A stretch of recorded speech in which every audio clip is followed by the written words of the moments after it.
salut les potes, c'est ProSensei, j'espère que vous allez bien. On se retrouve aujourd'hui pour le chapitre 34 de Boruto. Et encore une fois, on se demande jusqu'où ils vont aller. Franchement, les chapitres sont vraiment excellents. Donc c'est des chapitres de 40 pages, en plus c'est des gros chapitres. Il y a beaucoup d'informations. Je vais essayer d'aller vraiment à l'essentiel. Le chapitre 33 avec le combat de Naruto qui avait achevé Delta. Et d'ailleurs, on va avoir beaucoup d'informations par rapport à Delta, à Kara. Il y a également le développement de Kawaki, avec Naruto notamment. La technologie, Kashin Koji qui a aussi des secrets. Enfin voilà, il y a vraiment plein de choses, des révélations de ouf. Du coup on est parti pour la review du chapitre 34. D'ailleurs j'ai fait une réaction live récemment par rapport à ce chapitre qui était en anglais. Dans cette réaction live, c'était simplement mon avis comme ça à la première lecture. C'était la première fois que je lisais le chapitre. J'ai eu plutôt des bons retours globalement, mais j'ai eu quelques personnes qui se sont plaints de mon anglais, et ça je dois avouer que je suis vraiment nul. Mais par contre je pense avoir dit quand même l'essentiel dans ma réaction live, et de toute façon c'est juste une première lecture et je le fais en plus pour vous apporter du contenu. Donc n'hésitez pas à me donner votre avis par rapport à la réaction live que j'ai faite également dans cette vidéo. Donc, tout au début de ce chapitre, nous avons Naruto qui va constater que Delta est encore vivante, mais elle est vraiment pas bien du tout, elle est en PLS total, elle est allongée par terre comme ça, et justement cela pose problème, parce que Boruto demande à Naruto qu'est-ce qu'il fait, donc Naruto lui dit je vais la récupérer, on va l'emmener à Konoha et on va l'interroger pour essayer d'obtenir des informations, et il dit même que si c'était juste pour la vaincre, juste pour la tuer, ça aurait été beaucoup plus simple. Donc en fait Naruto dans son combat, c'est peut-être aussi pour ça qu'il n'a pas poussé son level au maximum, tout simplement parce que il ne voulait pas la vaincre, il voulait la vaincre, mais il ne voulait pas vraiment la tuer complètement, il voulait surtout récupérer des infos sur elle. D'ailleurs, c'est ce qu'il a essayé de faire tout le long du combat contre Delta. Et derrière, Kawaki entend justement ça, et il dit elle n'est pas morte. Naruto lui dit non, probablement non. Et Kawaki lui dit il faut l'achever maintenant. Et pourquoi? Tout simplement parce qu'au moment où il dit ça, Naruto entend un bip et Delta voulait s'auto-détruire. Et d'ailleurs, elle l'a fait, elle s'est auto-détruite. Et à ce moment-là de la réaction là, je me demandais même, je me suis dit putain, elle s'est tuée quoi, il s'est carrément un membre de Kara en moins quoi. Et du coup, elle s'est tuée, elle s'est auto-détruite. Heureusement, Naruto a réagi et a récupéré les enfants avant pour éviter qu'ils se fassent blesser. Mais c'est dommage parce qu'il voulait vraiment la récupérer pour obtenir des infos. Ensuite, on a la vision du coup du drone qui avait observé la situation et qui s'en va. Et on a Kashin Koji qui observe le drone, qui a même observé le combat depuis son crapaud, puisqu'on voit qu'il est toujours en filature, en train de suivre Kawaki partout où il va. Et d'ailleurs, on a une petite réflexion qui est assez intéressante de Kashin Koji et qui va poser beaucoup de questions, puisque cette réflexion-là avait déjà été faite dans des chapitres précédents, et apparemment il y avait eu des erreurs de traduction. Donc là, à moins qu'il se soit planté une deuxième fois, ce qui me paraît quand même assez bizarre, Kashin Koji a l'air de rechercher des informations par rapport au Kama, et pourquoi pas même vaincre Jigen. Puisqu'il dit, Naruto est vraiment épatant, et vraiment puissant, mais par contre, ça ne suffira pas pour vaincre Jigen. C'est assez intéressant. Après, Kashin Koji n'a pas vu la pleine puissance de Naruto, mais il dit bien que ça ne sera pas suffisant. Ça ne veut pas dire que Jigen est plus puissant que Naruto, ça ne veut pas dire que Naruto sera plus puissant que Jigen. Pour moi, ce sont deux personnages qui ont un niveau qui va être très élevé, et il est possible que tôt ou tard, Jigen soit plus puissant que Naruto. Oui. Et je vais vous expliquer tout simplement pourquoi. Tout simplement parce que si tu crées un antagoniste qui est moins fort qu'un protagoniste qui est déjà actuellement dans le manga, et qui a déjà fait ses preuves et qui a déjà eu son œuvre, ça n'aurait absolument aucun sens. Alors qu'on soit bien clair. Si demain, vous faites un antagoniste moins fort que les protagonistes d'apparence, tout du moins, ça sert absolument à rien. Ça n'a aucun sens. Là, le but de faire intégrer Kara et de faire intégrer Jigen, c'est de faire intégrer une véritable menace qui peut mettre fin à l'ère des shinobi. Sinon, pour moi, ça n'a absolument aucun sens, mais je pense qu'un jour, j'en ferai une vidéo directement. On se retrouve juste après, du coup, à Konoha avec Katasuke, Naruto, Kawaki qui est allongé, et puis Boruto. Katasuke explique qu'il a mis un emplacement pour y mettre une prothèse à Kawaki, mais que ça va mettre du temps, puisqu'il va falloir qu'il développe une prothèse de haut niveau pour Kawaki. D'ailleurs, Naruto demande à Katasuke, le scientifique de cette organisation était capable de réparer complètement le bras, est-ce que nous on serait pas capable de le faire? Et Katasuke explique qu'avec la technologie qu'il possède actuellement, il ne peut pas faire la même chose, il peut simplement préparer une prothèse spécialement pour lui. C'est assez intéressant puisque ça veut clairement nous dire que, effectivement, comme je l'ai déjà dit précédemment, Amado, Kara, possède une technologie qui est extrêmement avancée, et même beaucoup plus avancée que Konoha, qui est une des puissances les plus développées technologiquement dans l'univers de Naruto. Pour moi, comme je l'ai déjà dit, et ça reste que mon avis, Kara possède des brides technologiques qui viennent des Otsutsuki directement, ou tout du moins d'un autre univers, d'une autre planète. Et je soupçonne très fortement les Otsutsuki, puisque pour moi il y a vraiment une méthode, une manière d'utiliser le chakra différente, et je pense que l'origine du Kama c'est ça, une utilisation différente du chakra, et c'est ce qui fait que pour moi Kawaki n'a pas eu d'enseignement ninja, n'a pas appris à faire de ninjutsu, et pourtant il manipulait du chakra ainsi que les autres membres de Kara. Voilà, pour moi il y a vraiment une méthode technologique qui permet d'utiliser le chakra différemment, et je pense que Kara chakra possède une technologie qui vient des Otsutsuki tout simplement. Donc bien sûr, ça reste que mon avis. À la suite de ça, Naruto dit à Katasuke, bah oui mais tu m'as fait des prothèses pour moi, pourquoi ne pas les mettre directement à Kawaki? Et Katasuke explique que les prothèses quand elles sont développées pour un utilisateur, c'est-à-dire que les prothèses de Naruto peuvent fonctionner qu'avec le chakra de Naruto. Le chakra est une énergie, est une signature énergétique unique à chaque individu. Mais pourtant, le Rikudo et ainsi que Naruto maintenant voulaient partager leur chakra pour pouvoir lier les êtres humains entre eux. Et d'ailleurs, ça va être un exemple concret puisque Naruto va clairement demander à Katasuke d'aller chercher une des prothèses de Naruto, puisqu'elle ne peut fonctionner qu'avec le chakra de Naruto. Il va la mettre à Kawaki en infusant son chakra dans l'arme pour que Kawaki puisse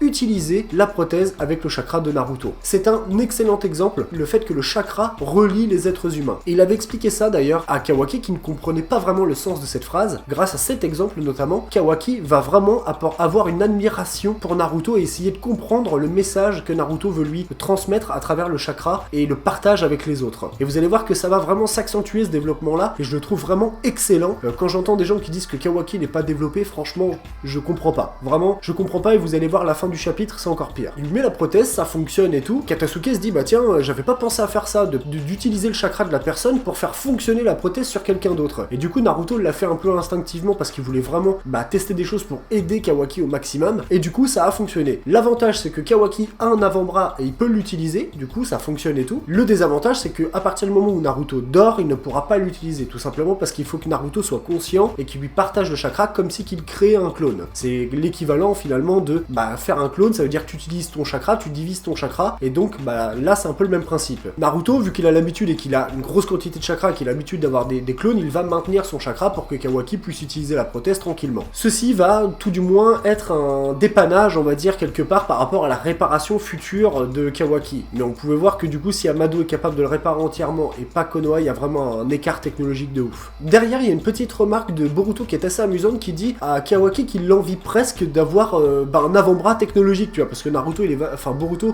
est beaucoup dans la technologie, les jeux vidéo, etc. machin, et du coup là le fait de voir qu'il a un avant-bras un peu mécanique, ça fait un peu cool, ça fait un peu, tu vois, badass, le mec qui a déjà vécu, qui a eu du combat, etc. Boruto l'envie presque d'avoir une prothèse comme ça. C'est assez intéressant de se dire que, encore une fois, c'est ce que je vous ai dit, Boruto, il voit en Kawaki, j'ai déjà dit ça, il voit en Kawaki quelqu'un qu'il aimerait être presque. Comme si que Kawaki est exactement l'exemple de Boruto. Et d'ailleurs, vous allez voir que ça va s'accentuer également de ce côté. Donc derrière, il y a la petite blague où Kawaki lui dit ouais si tu veux je peux t'exploser l'avant-bras et comme ça te débarrassera peut-être même du Kama, et du coup Boruto ne sait pas si Kawaki rigole ou ne rigole pas, et ça justement c'est un petit peu ce qui est marrant un petit peu avec Kawaki, il me fait penser un petit peu à Mitsuki, on ne sait pas vraiment derrière est-ce qu'il rigole ou pas, tu vois, et c'est assez marrant. On a le drone qui repart au siège de Kara et on peut voir justement qu'au siège de Kara c'est assez rocheux, désertique, il n'y a pas grand chose aux alentours, je l'avais dit d'ailleurs dans la réaction live, et on voit qu'Amado est en train de travailler sur un ordinateur avec le Kama en plein milieu et il voit le drone revenir, donc il se prépare à accueillir le drone et vous allez comprendre pourquoi, puisque le drone vient se poser sur une espèce de socle triangulaire au milieu d'un cercle où il est dessiné justement un triangle que vous devez être en train de voir au moment où je parle, et il y a plusieurs deltas. Franchement, j'ai été choqué dans le chapitre quand j'ai vu ça. Il y a plusieurs deltas qui sont dans des espèces de caissons, et on peut voir qu'il y a un caisson qui est déjà vide, donc la première delta qui vient de se faire vaincre par Naruto, et il y a deux autres deltas qui sont à moitié en stase ou en train de dormir à moitié, et le drone vient se poser sur le socle, et au moment où il se pose sur le socle, Amado tape sur l'ordinateur en même temps, et les informations, alors c'est comme si que les informations avaient été transmises à une deuxième delta, et une deuxième delta se réveille. Il y a une chose qui est intéressante, parce que j'ai regardé bien les cases, etc., et vous devriez le voir au moment où je suis en train de parler, il y avait des espèces de triangles noirs qui étaient sur les caissons où étaient les deltas en train de dormir ou en stase, et au moment où il a tapé sur l'ordinateur et que la delta s'est réveillée, il y a une image où on voit le caisson où le triangle n'est plus noir, il est blanc, comme si que le drone avait pris finalement possession du corps de Delta. Donc, il y a une question qu'on pourrait se poser, est-ce que finalement Delta n'est pas directement le drone? Il y avait quelqu'un une fois qui m'avait dit, ouais, ça pourrait être intéressant qu'à la manière de Sasori, le cœur de Delta soit dans le drone. Et ben, on pourrait presque dire ça. Ce n'est pas vraiment le cas, puisqu'on ne sait pas s'il y a un cœur, mais dans tous les cas, on pourrait très bien se dire que le drone, finalement, est vraiment un peu comme un marionnettiste. Il a plusieurs corps, et du coup, il se sert finalement des corps pour combattre, tout simplement vivre. Peut-être que la personne, finalement, Delta, serait peut-être directement directement le drone, qui est en plus en forme de triangle. Le triangle est le symbole de Delta, hein, je vous ai déjà dit ça, c'est-à-dire que le symbole de Delta, on le voit sur ses boucles d'oreilles, on le voit dans son dos, on le voit à la forme du drone justement. Et ce qui est intéressant, c'est que depuis le début, on se focalisait sur le personnage de Delta, le corps, où on se disait qu'elle avait l'accessoire du drone, et ben en fait on pourrait très bien se dire que non, Delta c'est le drone, et l'accessoire c'est son corps. Et ça c'est stylé, et c'est pour ça que j'aime beaucoup ce personnage, et de toute manière on va être amené à le revoir du coup, puisqu'il y a plusieurs Delta. En tout cas, ça fait quand même flipper de se dire que Naruto, même s'il n'était pas à 100%, il avait quand même mis beaucoup de puissance, et qu'il a eu du mal à vaincre une Delta, tout en sachant qu'il y en a 3, et qu'il y a encore d'autres membres de Kara encore plus puissants. Du coup, Delta se réveille, et là, Amado lui dit « Arrête de défoncer la porte des caissons à chaque fois que tu te réveilles, parce que sinon, voilà, c'est le bordel, le mec à chaque fois il répare quand l'autre a détruit, quoi. » Et justement, c'est ce qu'elle lui dit, « Mon boulot, c'est de détruire, donc toi le vieux, au lieu de faire des réflexions, fais ton taf. » On voit aller remonter, hein. Je peux vous dire que déjà quand elle est sortie du caisson, elle a dit « La vermine,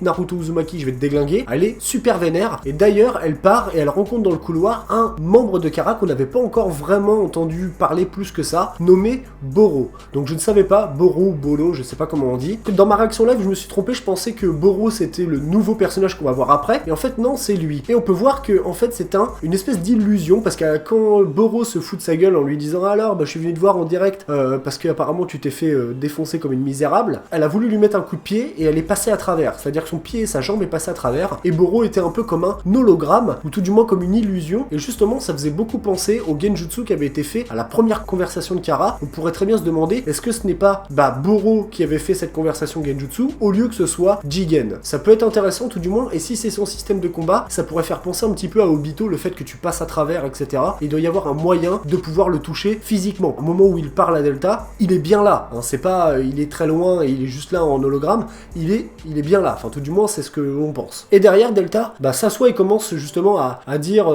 oui, Naruto Uzumaki, il va me le payer, je vais retourner à Konoha, je vais me le faire, etc. En fait Delta dit c'est dommage pour toi Bolo, tu n'auras pas besoin d'intervenir puisque je vais y retourner et je vais tuer le Hokage. Et là il y a le troisième membre, du coup un nouveau membre de l'organisation Kara que l'on ne connaissait pas, nommé Code. Et bien Code lui dit je ne suis pas d'accord avec toi Delta. Quand il y a un adversaire que tu ne peux pas vaincre, ça c'est moi et Bolo qui devons s'en charger. Donc ça veut dire qu'ils sont plus puissants qu'elle, et elle le sait, que eux, quand ils interviennent, c'est quand elle ne peut pas régler la situation. Sauf que là, elle a la rage, je pense qu'elle a un peu les boules de cette fait déglinguer, donc elle veut y retourner elle-même. Et donc elle commence à le dire justement, Code, ne te mêle pas de ça, et si c'est vous qui le faites, ça n'apaisera pas ma colère. Et là, d'un seul coup, il y a Jigen qui intervient et qui la remet à sa place en lui disant ça suffit Delta, c'est pitoyable, je t'avais dit de suivre les indications de Kashin Koji. Et d'ailleurs, qu'est-ce qu'il fait? Et t'as même Bolo qui dit oui, c'est bizarre qu'il soit resté là-bas à Konoha, qu'est-ce qu'il fabrique? Ils arrivent pas trop à comprendre en fait quelles sont les intentions de Kashin Koji. Et donc là, il va y avoir un gros doute qui va s'installer, et vous allez comprendre. Delta dit il a voulu rester là-bas et il m'a même empêché, elle essaye de se justifier, et elle a raison quelque part, il m'a empêché de tuer les membres de Konoha avant que Kawaki retourne à Konoha. Elle voulait tous les éliminer et récupérer le réceptacle. Donc elle explique ça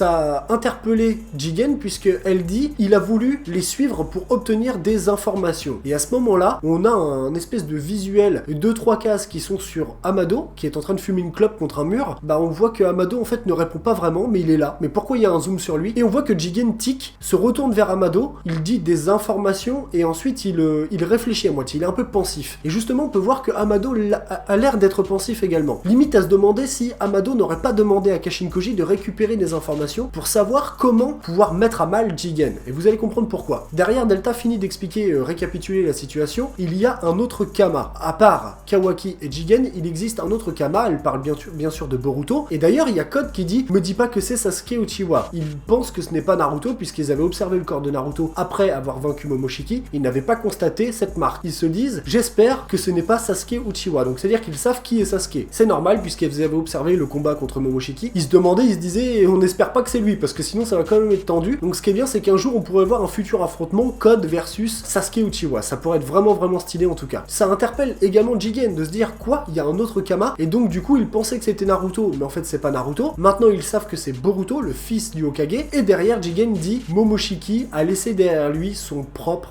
réceptacle. Donc vous avez bien compris, laisser son propre réceptacle. Enfin faut quand même bien l'apprendre, hein. C'est-à-dire que est-ce que Boruto est le réceptacle de Momoshiki, ou est-ce que Momoshiki s'est transformé entre guillemets en réceptacle dans Boruto? Vous voyez ce que je veux dire? Il y a deux choses, hein, c'est quand même deux choses différentes. Donc, parce qu'il a dit, il a laissé son propre réceptacle. Et ça pourrait être intéressant de voir un petit peu la phrase, les répercussions de cette phrase un petit peu plus tard. Et d'ailleurs Delta dit, j'ai même vu de mes propres yeux la résonance entre les deux kamas, entre le kama de Boruto et le kama de Kawaki, et elle affirme que c'est un véritable kama. Donc ça veut dire qu'il peut exister éventuellement des kamas artificiels, peut-être même que les autres membres de l'organisation Kara qui ne possèdent pas cette marque sont peut-être des kamas artificiels, et que justement le but d'Amado par rapport à Jigen c'est de pouvoir reconstituer des véritables kamas, ce qui serait vraiment intéressant, parce que ça se trouve, on ne sait pas, mais Jigen pourrait très bien utiliser toute la puissance de tous les kamas, et je sais pas si vous vous rendez compte, mais ça pourrait rendre Jigen vraiment très très puissant. Donc là il y a déjà pas mal d'infos, c'est un truc de ouf, le chapitre à ce moment-là j'étais déjà à moitié en PLS quand j'ai fait la réaction live, vraiment le chapitre il est ouf. Derrière on retourne à Konoha, et là il y a quelque chose qui va être vraiment très très bien par rapport au développement de Kawaki notamment, que j'ai vraiment adoré, et on peut voir que Kawaki en fait est resté sur les paroles de Naruto et essayer de comprendre un petit peu comment fonctionne le chakra, le ninjutsu, etc.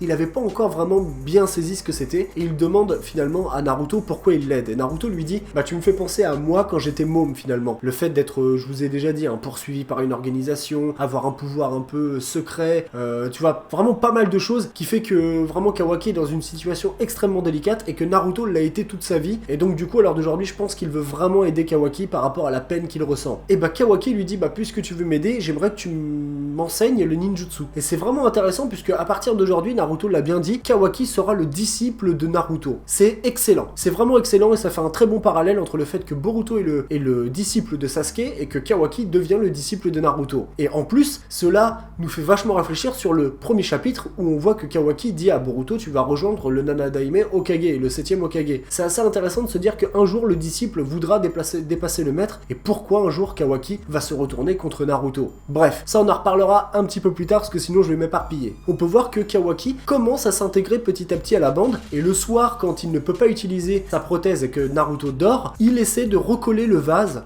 d'Imawari, de reprendre chaque pièce et de les recoller petit à petit. Rappelez-vous, il avait déjà abandonné auparavant et c'est ce que lui avait dit Boruto, et en fait le message est en train de se faire, c'est-à-dire que Kawaki veut comprendre et donc il essaye de recoller le vase, et pendant qu'il essaye de recoller le vase, on voit son intégration petit à petit, les membres de l'équipe de Boruto, Inojin, etc. Et c'est vraiment intéressant parce que le parallèle est vraiment très bien. D'un côté tu vois le recollement du vase, et d'un autre côté tu vois l'entraînement que subit Kawaki avec Naruto. D'ailleurs on le voit à un moment effectuer des mudras, donc c'est à dire qu'il s'entraîne à faire des ninjutsu, et c'est vraiment très intéressant. D'ailleurs il y a une petite phrase où Boruto lui dit je ne perdrai jamais contre toi Kawaki, et Kawaki lui répond c'est plutôt à moi de te dire ça. Il y a une espèce de rivalité en plus qui se fait entre les deux, c'est excellent, et le fait que quelqu'un qui ne vient pas du coup de l'univers ninja apprenne finalement l'enseignement ninja, et c'est excellent pour un futur développement. On voit que d'ailleurs à un moment Kawaki a une espèce de truc avec un jeu de cartes là, les Gemaki, où ils s'échangent les cartes SSR, etc., où Boruto tombe toujours sur son père et que lui Kawaki tombe sur Minato, qui est une carte extrêmement rare comme celle de Naruto, etc.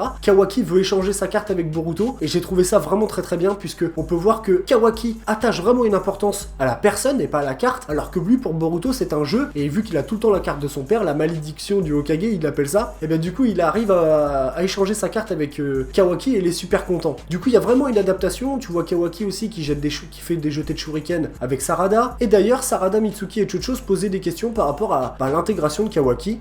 Il s'intègre plutôt bien depuis qu'il a sauvé Imawari. Il intègre finalement la team de Boruto, et c'est vraiment super intéressant, comme je le dis encore une fois pour plus tard. Et du coup, à la fin du chapitre, parce qu'on va arriver sur la dernière page, on a vu le développement de Kawaki en parallèle de son entraînement, et à la dernière page, Kawaki, il avait quasiment reconstitué le vase entier, il lui manquait une toute petite pièce, qui devait certainement rester dans le salon ou autre part, et en fait il a voulu aller la chercher, et quand il a voulu aller la chercher, Naruto était en train de dormir, et c'est Kurama qui est apparu, qui est ressorti de Naruto, et qui lui a dit « Hey garçon, tu vas où? Tu bouges pas d'ici, tant que tu n'as pas l'autorisation de Naruto. » Et du coup, Kawaki a été un peu effrayé, puisqu'il n'avait jamais vraiment vu la forme de Kurama, et c'est intéressant puisque pendant que Naruto dort, Kurama surveille Kawaki, et donc Kawaki n'avait jamais vraiment vu le monstre qu'avait Naruto à l'intérieur de lui, et c'est excellent je trouve. Là dans les prochains chapitres, Kawaki va se poser beaucoup de questions sur Naruto, sur ce qu'il a à l'intérieur de lui, sur qui il est vraiment, et du coup c'est vraiment excellent, je trouve que le développement de Kawaki est très très bon, et plus tard, comme je vous ai dit encore une fois, je vais me répéter mais c'est important, le développement qu'il aura plus tard quand ils seront plus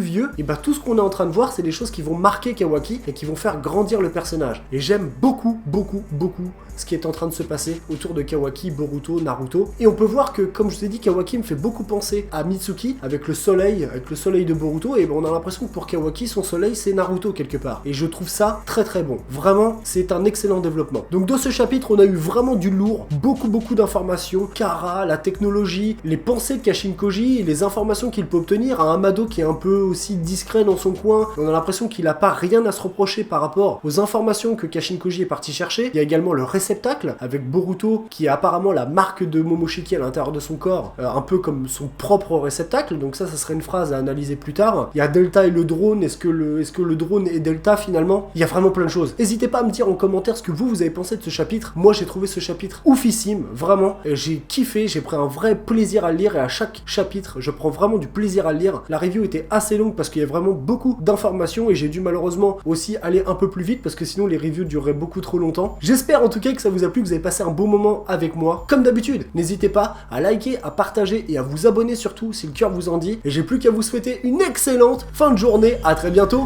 Ciao ciao.